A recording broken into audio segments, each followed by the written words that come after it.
Welcome back.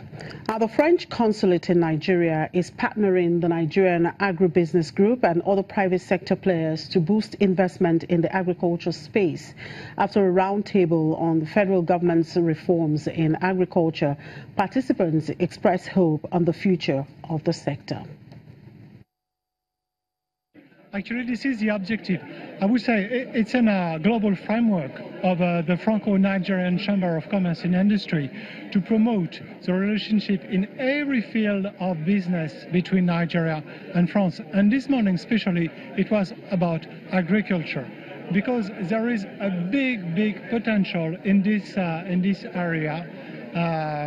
We have some improvements in making business in agriculture, and a lot of potential. And we have many people who explained to us how to go over difficulties to make business in agriculture between Nigeria and France. I think the image of Nigeria is improving, especially in agriculture. As it was said, 20 years ago, talking about agriculture and talking about Nigeria was something very difficult. It was very difficult to convince people to make business in this area. What I take from today is that the mentality is changing and people are more ready to invest in agriculture. And we are working together between Nigeria and France, between ADEPTA and NEBG to reinforce this partnership. The initiatives are working now. The best initiative so far is the one the central bank came with, which is this anchor borrower scheme. The earlier ones that came up that were channeled through the commercial banks. The commercial banks did not have the same objective as the government, did not have the same objective as the agricultural industry. All they wanted to do was double their balance sheet, and therefore it did not really work. They came with conditions, and they came up with a notion, with a perception, with a mindset that agriculture is a place not to go. There's nothing flamboyant in agriculture. They would rather go to the oil industry and import industry and bring goods from China to sell on the streets. So, but this new one that has just come up, a lot of thought has gone into it, the anchor borrower scheme, and it's beginning to work. And the federal government, the central bank in particular, Bank of Agriculture, need to be commended on this. And the farmers are beginning to see confidence. They are dealing with people who understand what agriculture is. Because unless you understand something, you cannot talk about it. Banks, many of the banks today, not all, many of the banks today are not competent to talk about agriculture in Nigeria because they know nothing about it and they have no intention of knowing anything about it. When they start knowing, they will now see that it's one of the best industries. There is a particular bank whose name I will not mention, it's one of the foremost banks in Nigeria, has said in the past 15 years, the best performing sector, as far as they are concerned in their lending portfolios, has been the agricultural sector. But all the others are coming out from the oil industry and they cannot really understand or comprehend what this is all about. The land issue is a very big one, but we have also found what we call a private sector solution. Private sector is about competition. Therefore, we are saying to the state governments, hold on to your land if you like. Don't give it to anybody. But the people who will invest in your states will only come if there's liberalization in your state. So there'll be competition between one state and the other, and it's beginning to work.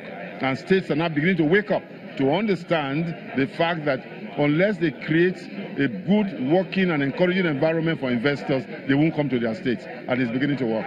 We needed to be consistent with policy and not plan based on electoral cycles. I still stand by that. Policy flip-flops are a major issue. But to be fair, the current government has started the process of engaging with the private sector, which is very critical. And you know, in my speech as well, I alluded to the fact that subnationals have to take their destiny in their hands. You cannot expect the federal government to do everything for you. So extricate yourself from the shackles of the federal government. As states and subnationals, partner with investors, provide the enabling environment for them to operate, and you are fine. So all these issues, I mean, Edo State has spoken to the fact that they are open for business. Other states are open for business. You need to understand where what you have comparative advantage in as a state. Every state has comparative advantage in something. So bring out and unleash that comparative advantage. That's the only way you can be competitive. If you don't, you can't be competitive. So look at Edo with oil palm, for example, and look at Cross River with cocoa. Look at the southwest with cocoa and cashew. Look at some of the middle belt states with sesame. And we can go on and on. So for us, the important thing is to have the framework. When the framework is there, every other thing falls in place. Policy consistency, no policy flip-flops, no planning based on electoral cycles, and no sloganeering. With that, we're fine. And Fitch has affirmed South Africa's sub-investment grade credit rating and kept its stable outlook, citing signs of improvement in governance standards and prospects of mild cyclical economic recovery. Fitch rates both South Africa's foreign and local currency debt at BB+, one notch below investment grade. However, the ratings agency also noted indications that financial challenges at key state-owned enterprises remain substantial, and the fact that government debt has yet to stabilize. Africa's most industrialized economy has barely grown in the past decade, with fiscal missteps and government corruption contributing to weak business and consumer confidence. And a meeting of the world's biggest oil producers, the Organization of Petroleum Exporting Countries, is shaping up for this week in Vienna, Austria. OPEC and other exporters, including Russia, appear poised to ease voluntary production limits, which have helped shrink a global oil glut since January 2017. The deal is set to expire by year-end 2019, but rising prices have forced producers to consider exit. OPEC meetings are on traders' radar for its 40% of the world's oil. Its policy decisions are expected to impact global energy mix. Meanwhile, crude oil prices extended losses from late last week after China threatened duties on American crude imports in an escalating trade dispute with Washington. Supply from OPEC and Russia is also expected to rise. Brent crude futures were down 0.6% at $72.98 per barrel. This was in response to reports that top suppliers Saudi Arabia and Russia would likely increase production. U.S. crude futures fell to $63.38 per barrel in early trade, their lowest level since April. Analysts say oil prices have sold off over the past 3 weeks on concerns over higher OPEC production, and that weaker demand from emerging economies and the escalating trade dispute, as well as rising inventories, had further weighed on prices.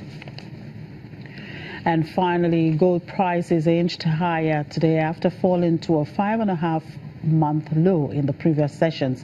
This comes as a trade dispute between the world's two largest economies triggered safe haven buying. Spot gold edged up 0.1% to $1,279 per ounce after touching its weakest since late December at $1,275 an ounce on Friday.